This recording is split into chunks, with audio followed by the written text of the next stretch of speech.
Hello everyone, welcome back to my channel and to another video. This week we're going to take a look at top books that you have to read as a tech entrepreneur in 2022. To expand and increase your knowledge as a tech entrepreneur, you need to first grow and increase your business. And books assist you with that by providing real-life guidance through the problems that may occur in your business.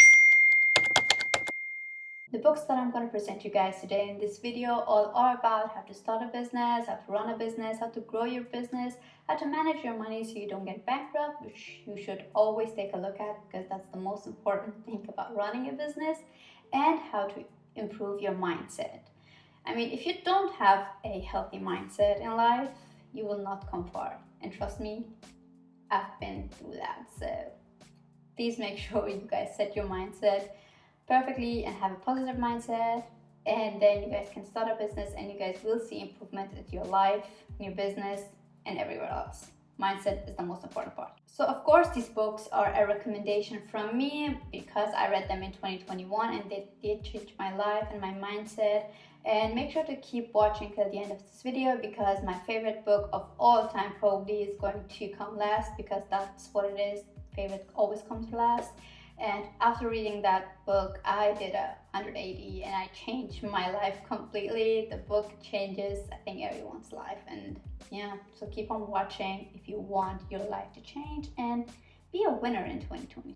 And of course, before starting, make sure you guys subscribe to my channel and give this video a thumbs up if you guys liked it, and a thumbs down if you guys don't, because I want to improve my videos and I need the feedback from you guys.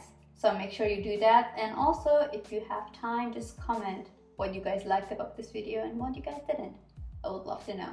So keep on watching and I hope you guys enjoy this video. I'm a little bit of a bookworm and I used to read a lot of fictional books, especially science fiction books. You guys remember those days where everything was about science fiction? Movies, books, and society was healed.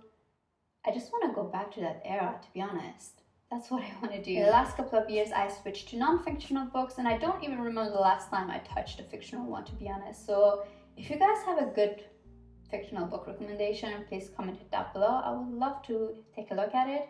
As mentioned, the books that I'm going to show you guys, I read them all in 2021, and I do have a list of books that I want to read in 2022, and I think I shared it on my IG. If not, I'll put it on my highlights in IG or maybe in the description box below, so you guys can take a look at it and what I'm planning to read. And to be honest, the list that I currently have is actually just half the way, so it's until July, and after that I always create another list that I want to read in the other. So I'm going to put the list of the 2022 books that I'm going to read in the description box below, so you guys can get inspired and maybe put that on your own list. Now, without further ado, let's get started. So the first book that I'm going to recommend you guys is 0 to 1. Now, 0 to 1 is one of my favorite books. It's written by Peter Thiel, who is a co-founder of PayPal, if you guys know. Now, this book is incredible and I learned a lot from it. I could do a 30-minute video just about this book, but I have to do it fast because of the YouTube algorithm. So let's take a look at what I learned. Now, the first lesson that I learned from this book is the importance of monopolies. Now, Mr. Thiel emphasizes the importance of developing a creative monopoly throughout the book. What are your core values, or what do you believe your unfavorable advantage is? Or what wonderful business is there today that no one is starting? For example, Google is a monopoly when it comes to the search engine, but to the other parts of the company, they're not. So have a creative monopoly. That's the first lesson. The second lesson is things that are copied are really good. So the next generation of great tech entrepreneurs, the next Bill Gates, Mark Zuckerberg, or Sergey Brin, will not build on top of what currently exists. You will set yourself a failure if you think you will succeed copying what the others did. He also says that every happy company is unique on its own. He explains it with the quote, "All happy families are alike, but each sad family is miserable in its own particular manner." But in the field of technology, the opposite is true. And another important lesson that I learned from 0 to 1 is that secrets are the foundation of a successful business. Monopolists do not discuss their monopoly. Because Google has a monopoly in search and information retrieval, they're attempting to diversify and demonstrate that they're in perfect competition by claiming, among other things, that we are competing in social networks with Facebook and driverless automobiles with car firms. The only reason why we use Bing is to search for Google.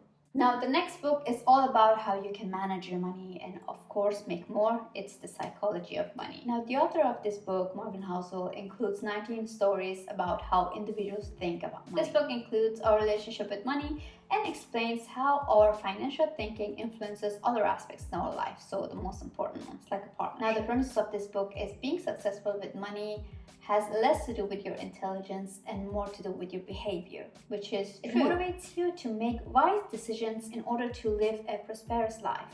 The Psychology of Money is chock full of intriguing concepts and lessons. The following are a few examples. Both luck and risk are hard to measure. Social comparison is a problem. Comparison is the thief of all joy. Remember, there is always a bigger fish.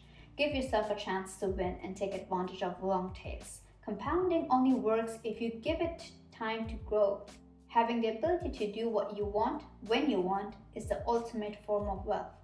Don't be tempted by those who flaunt wealth. Someone can seem rich, but it's impossible to know at a glance. Reduce your ego. Wait for the best opportunities. These can only happen if you save. Be reasonable rather than rational. Reasonable is more realistic. Investing is not hard science. Which is true, investing is not hard science at all. You just need to start doing it. You do not need to research months and months and then start investing. No, jump right into it. Well, not completely right. Do a little bit of research, just a few hours, and then start investing. Because that's the most important part in life. If you wanna have money in the future, you need to start investing. By the way, I'm not a professional when it comes to investment, so you should do your own research before you even start doing anything. I mean, I tell you guys to do your research even when it comes to like a coding course. So you guys should definitely do it when you want to spend your money on something. Third book is actually 4-Hour Week, which I have it in German. It says 4 Stunden die Woche, and the book is a little bit rough, if you guys can see, because I handed it to a lot of people. But it is what it is. Now, the author Tim Ferriss believes that to live $1 million lifestyle, you do not need to have $1 million. Flexibility and mobility are required to enjoy a luxurious lifestyle. These two factors will enable you to live a life where you can do anything you want whenever you want. Both are impractical if you work a regular 4-hour week. Being a part of a new rich entails not being born into riches, but rather acquiring it via the development of a muse. Now, what is a muse, you ask? A muse is your finest idea, which can be transformed into a successful product or a service, which can then allow you to live comfortably in a 4-hour week. So you can work in 4 hours and then that's about it. Now, before we take a look at one of my favorite books of all the time, we have this one, which is The $100 Startup. Now, I also love this book, especially the resources that it gives you. The book is a pleasant change of pace. It's not about starting at the stars or teaching you how to make $1 million. It's no-nonsense guide on beginning a business for those who don't know where to begin and don't have a lot of cash to play with. There is no jargon or wealthy people's secret here. In fact, it usually jumps right to the most crucial part, how to get started. Now, the book's core assumption is that you do not need a lot of money to start a business. I mean, hence the title, which is The $100 Startup. Now, the author's purpose is to demonstrate how people with little business experience may transform their passions and hobbies into a source of income, with the ultimate goal of leaving their job and doing what they love for a profession, using real-life example. Furthermore, as the title says, he wants to illustrate that it can be done in less than $100. The book that I am going to recommend you guys is my favorite one. It's the book that completely changed my life. It's always going to stay my favorite one, and it is The Subtle Art of Not Giving a Fuck. Now, currently, I do not have the physical copy of it with me because my sister is reading it. But if you guys are going to take away any book from this video, it's The Subtle Art of Not Giving a Fuck. I recommend that book to my friends, family. As you guys can see, my sister's currently reading it. So because I see you guys as friends and family, make sure to read that one.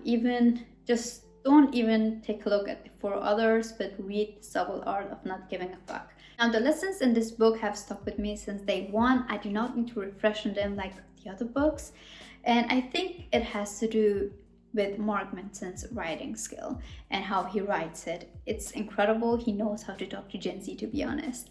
So make sure to read that book. And now the most important lesson that I read from that book, which it has a lot of lessons, is basically not giving a fuck about everything. Now, Mark Manson says that you cannot care about everything that happens in this world. So that's why you have to concentrate on your own thing. Just choose the things that you want to give fuck about and then do that and give fuck about them. And do not care about the other stuff. Which is true. If you want to have a successful life, you have to only care about the stuff that's going to put you forward in life and not the nonsense that is happening in real life. Like, you stop caring about celebrities. I do not know why people are obsessed with them. They're just people. So stop doing that and concentrate on your own life. Now, another lesson that comes into my mind is that problems are the way to happiness, which means that problem cause happiness. So if you have problems that you care about, for example, starting your own business, that's something that you care about, that's something that you want to do, it's for you. So solving the problem of how to start a business, how to manage the money, how to get money, how to even run it is pleasant for you, and because you're doing it for yourself and for your own future. That's why problems are the way to happiness. We cannot, more like human beings cannot live without problems in their life, right? We have to solve them in order to stay happy. And he also said that not the end result is the happiness that we are looking for, but the path to finding the solutions are. So our lives are basically problems and solutions, and that is the way to happiness. I can talk about this book for at least 2 hours, but this video will be way too long, so I'm just gonna stop here. But Mark Manson has a great blog if you guys want to check it out, and he also summarized the book in his own channel, which is a 30-minute summarization, which is a long, to be honest, I've never seen that long summarization, but it's a really good one. So check that out if you guys want to, and make sure to subscribe to my channel and give this video a thumbs up if you guys liked it, and a thumbs down if you guys didn't, so I have feedback, because I need the feedback in order to make more videos. Thank you so much, and see you guys next week.